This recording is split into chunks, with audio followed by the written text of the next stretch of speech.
Greetings, everyone. This is Virtuous Roots, where we reclaim virtue to bring it to our home and yours. And I'm Thomas McCuddy. And I'm Thomas Quackenbush. And I'm Nick Wiegand. Tonight we get to talk about how can families foster an attitude of service in a self-centered culture. Now, this is one of those topics that really gets me, kind of passionate, to be honest with you, because I see a lot of really selfish kids and a lot of really self-centered adults. I think this may not just be for the children and the parents. This might be something that we may need to look inward a little bit as well. Mm-hmm. And so the idea of an attitude of service. What is even an attitude of service? It's one of those that, I think people want to be served. They have this sense of entitlement. It's about me. So service is about the other people. It's about what can I do for others. It's about, how can I be a blessing? How can I help someone?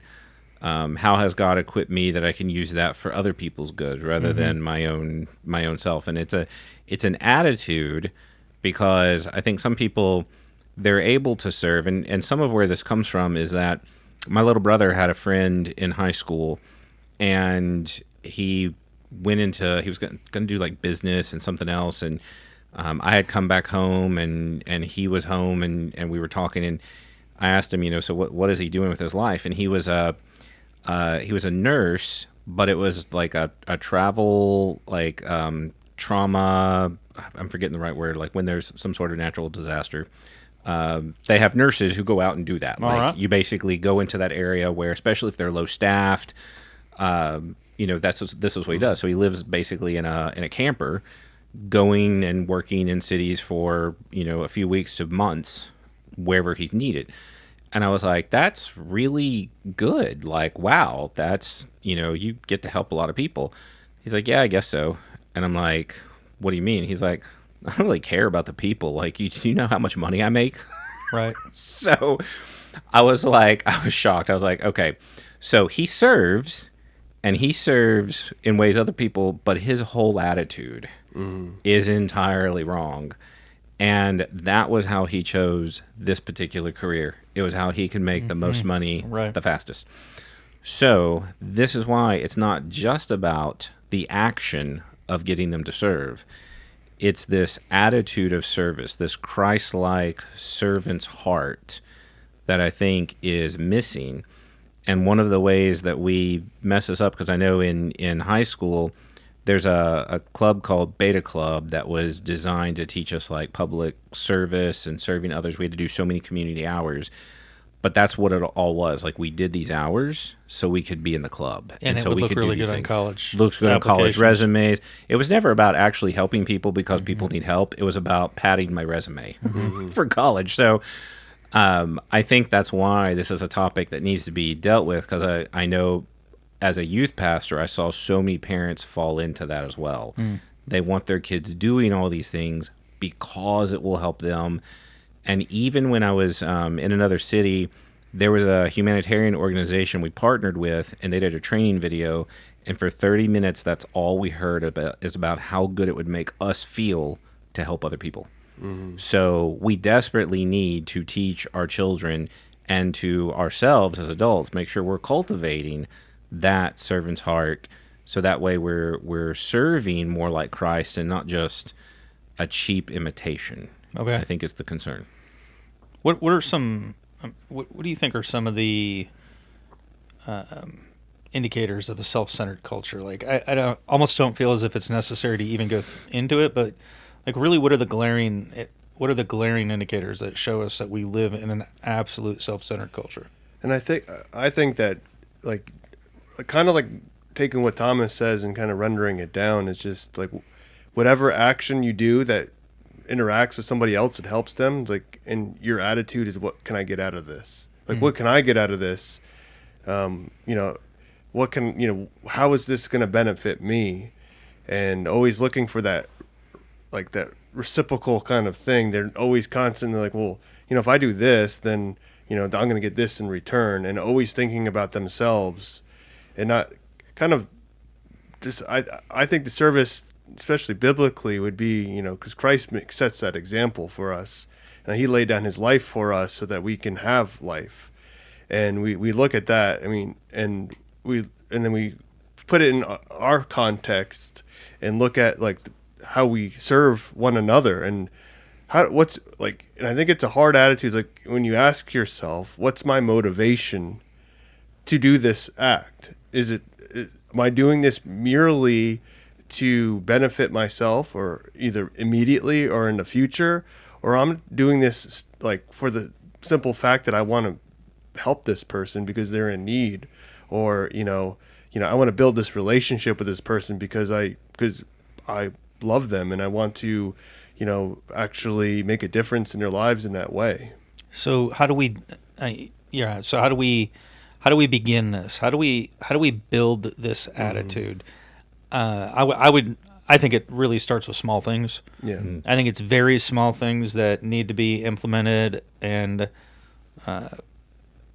holding them accountable to the small things to build that culture. In the Army, we were always taught, and I know this is it is a small thing, but in the Army, leaders always ate last every time, without question. Yeah. Leaders ate last, and the main reason is if there's not enough food, who ought not get it, right? The leaders should not get it, and it's showing as an act of service. So that's one of those things that I know it seems like a silly thing, but it's a small thing, and it might even be a small thing that nobody notices. But how do we then implement those same small acts of service, selflessness, the opposite of self-centeredness, right? Selflessness in our own homes? And I think this too, doing things without, and just because. Well, give me something concrete.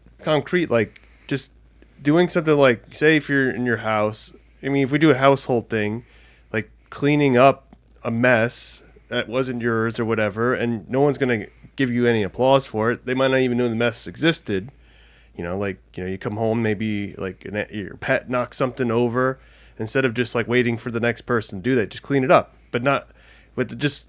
And I think I'm using that example. I mean, I know it's probably a bad example, but the idea is just doing something without because the only person that really is going to witness you doing this is God, and so ultimately that's who you're trying to please, but also the people around you. You're like, I want to do this because even though I'm not going to get any recognition for it, it just makes life around me better. And you can think of that in all those different ways of. I think it's a good example of how we ought to be. Yeah. But how do we instill that in our children? Well, because that's where we want to get them eventually, is that they do that without any recognition.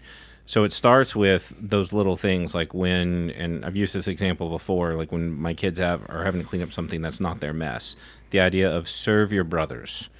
And when you have siblings, again, we try to draw our territory lines, and this is not mine, and and you need to do yours. And it's always about them, and trying to communicate and teach them, be the first one to do this. Like, you're here, so you do this. And I think earlier what you said, you briefly mentioned it. I think what really separates this servant attitude from like what we see in the world is that concept of love. Mm-hmm. Like, it should be fueled by that idea of love, that when you love, this is why you're going to do. Yeah.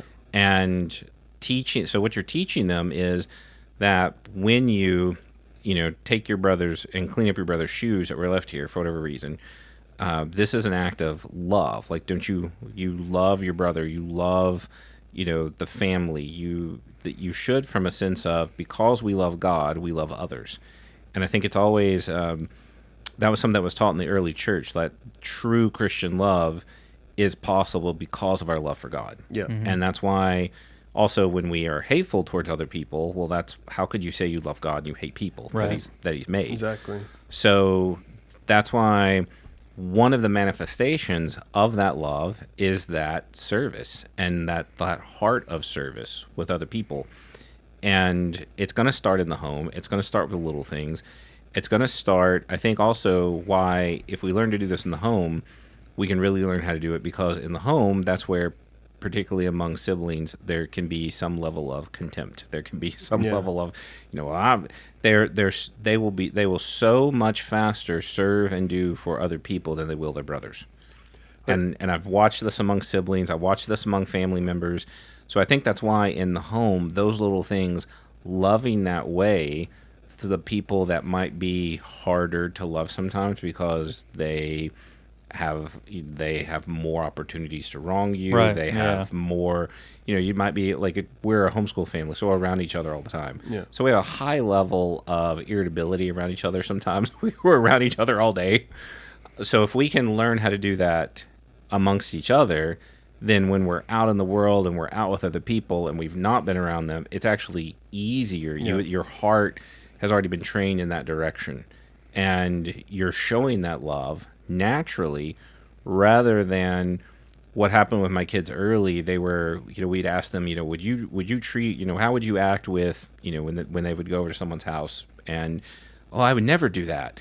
Oh, I would definitely, take care of that. I was like, then do that here. Yeah. Start here at the home. Prepare for that, because otherwise, again, this is why we talk about the heart. Because like, oh no, I would behave somewhere else. Well, recently they spent a weekend with some friends, and we've seen some of those vices come out. Like, oh, you do that at home, and we're seeing now the heart is wrong. Yeah. And we need to work on that in those little things, in those little moments, to cultivate that heart in the right direction, and that love for others, and that care that it stems from a sense of justice and willing the good of another person. So I have a small example, a concrete example of something along those lines. So recently I had 3 boys at my house for a weekend, and I walked into the bathroom and the toilet seat was up. And I looked, and I called all 3 boys into the bathroom, and I said, gentlemen, when you live in a house with a woman, you do not leave the toilet seat up purely out of respect for the woman that lives in that house. And they all looked at me and they said, yes, sir. I said, you do not want my wife falling in that toilet, because then you have to deal with me.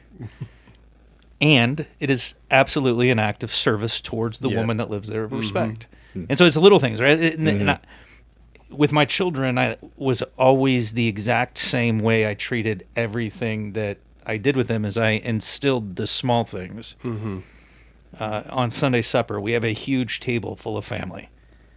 There is not a fork lifted until Grandma, who usually makes it, or Wendy, my wife, who usually makes it, is sitting there. There is no eating. We don't, they served us, so we ought to serve them. Yeah. And so I think there's these minor, small, little things that we need to do as men of our homes, as and I know there's moms listening, as moms. There's things that we must do, and it's the small things that turn into the very, very, very big things. Mm-hmm. And I know these might seem like silly little examples, but I think they're good examples. Yeah, absolutely. If we're gonna install small things. I'm gonna read 1 Peter 4:10 and 11. It says, "As each has received a gift, use it to serve one another, as good stewards of God's varied grace. Whoever speaks, as one who speaks oracles of God. Whoever serves, as one who serves by the strength that God supplies, in order that in everything God may be glorified through Jesus Christ. To him belong glory and dominion forever and ever. Amen." And I think that this verse, and it kind of goes back to another conversation that we had about the idea of stewardship, is that if we are trying to do everything, even the little things, as if to glorify God, then, I mean, that's what we need to instill in ourselves, and what we're trying to instill in our children. It seems to be harder with our children. Yeah. Mm-hmm. And are we just purely fighting their flesh, or are we fighting little mirror images of ourselves? Both. And I think that the other reason it's harder with children is because it's a long game. You can't microwave these things. And I think of this particularly with our oldest. I've really started noticing the way he's changed. There's been certain things that have happened, and he responds selflessly, or he lets his brothers go first. I mean, it used to not be that way, and for years we dealt with this and worked with this. And I think some parents, they kind of get worn down and they feel like they're not making any progress.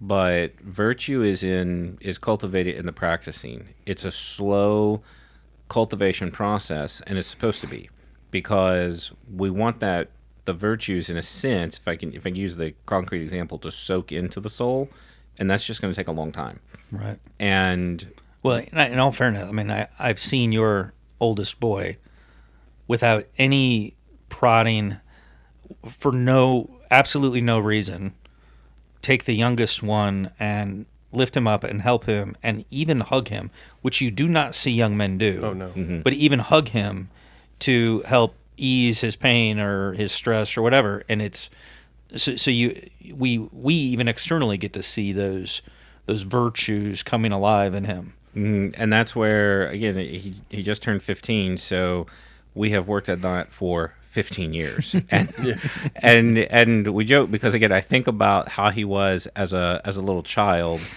and when they're younger, you see these behaviors and just draw a trajectory, and you know that if these things are not curbed, then he's going to make a terrible human being.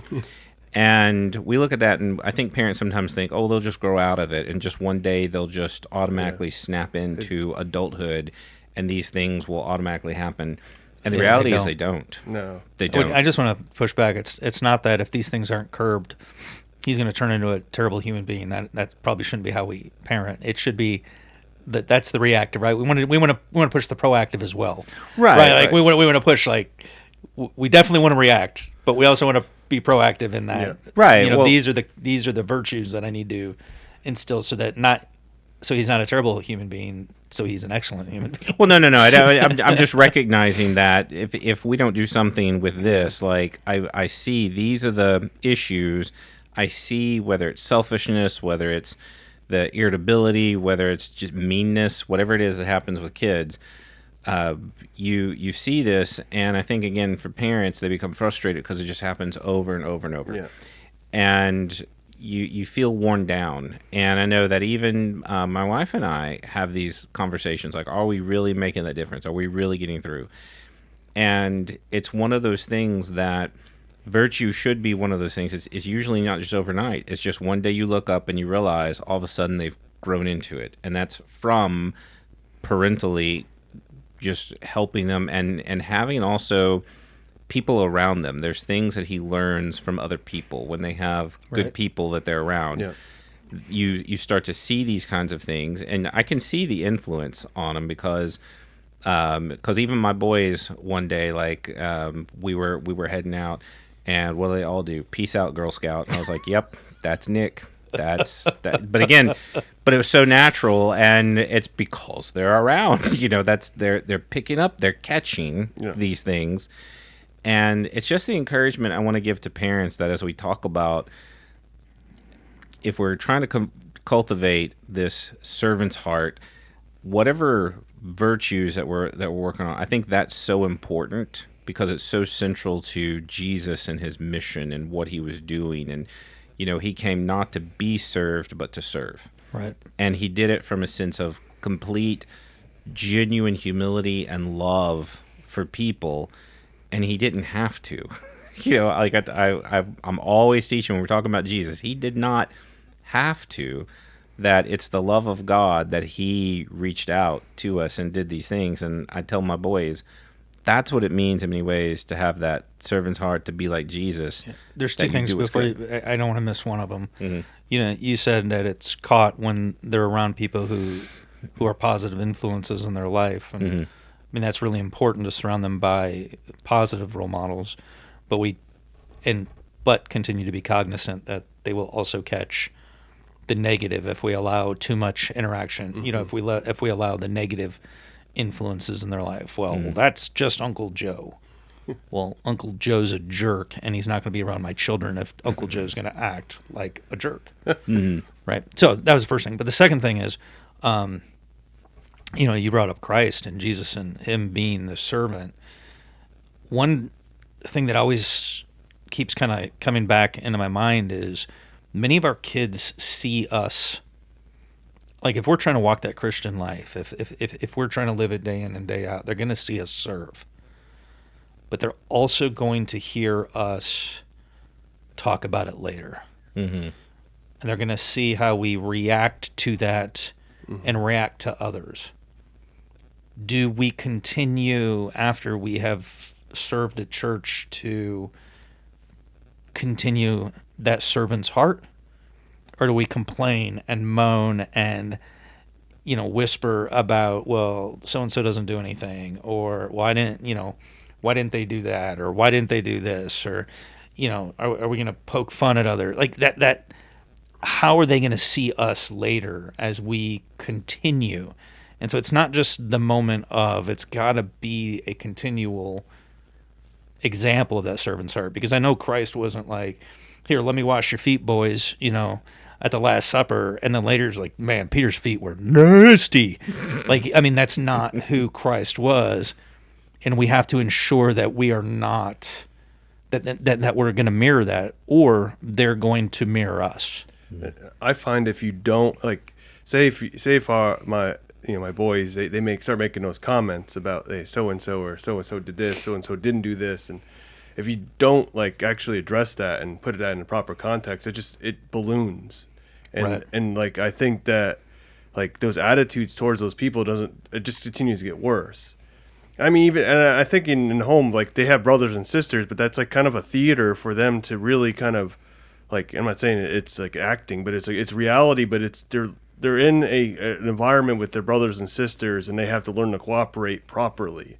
And it's a good place for them to learn all those skills. My middle son, my daughter, just like, she absolutely, utterly adores him and looks up to him, but he kind of he takes that for granted, and he can be a jerk. And if he looks at her the wrong way, she's going to react. And he just, sometimes he has these sly comments that come out that she hears. I don't even hear them. And I'm like, you realize like you can either have a relationship with her or you're just going to hate each other your whole life. Like, you build these relationships now, and you give her an inch. Like, you give her that attention, that sacrifice your own desires for her. She's, she just, and I'm not just doing this for this reason, but she looks up to you. You're not just like, another person to her. You are like, she's going to model like her future husband over, like the men in her life that are closest to her, how they treat her. And, you want, and part of it is, I'm not the only one here, like helping, she's the youngest and she's our daughter. She's my daughter and your sister. Like, you treat her that in a proper way. And I think what you're kind of keying in on is the idea of giving your children the time and the attention to explain to them what their actions and their attitudes are, how they impact each other, exactly, how they impact themselves, how they impact their walk with God, how they impact the household. It's exhausting. But if you don't do it and you let all of the sly comments go, if you let him treat her poorly, it will continue. Yeah. Or if you take the time and the attention that it requires, you will mold a young man who loves his sister. Yeah. It may take a while, it may take 15 years. Yeah, exactly. But if you let him go and you get lazy because you're tired or worn out, or you feel like it's not working, so what's the right? point? I mean, I deal with a lot of parents and try to work them through these issues, and that is the one thing I always jump back to is this consistency. And it takes it, if we want to turn these children into what we're talking about, it is going to take some work and time from every one of us, and patience, Yep, absolutely. and fortitude, absolutely, and temperance, and prudence. And like, let's just add all of the virtues together. Like, that's what this is going to take to turn these children into, these little Christians who we can be proud of, who are going to benefit this world. Absolutely. All right, gentlemen. Hey, I don't know, it might be one of my favorite conversations, and I really appreciate you guys' time. You can find us at familiesofvirtue.com, and this podcast, Virtuous Roots, can be found on all major streaming platforms. Be blessed, and we'll talk to you next time.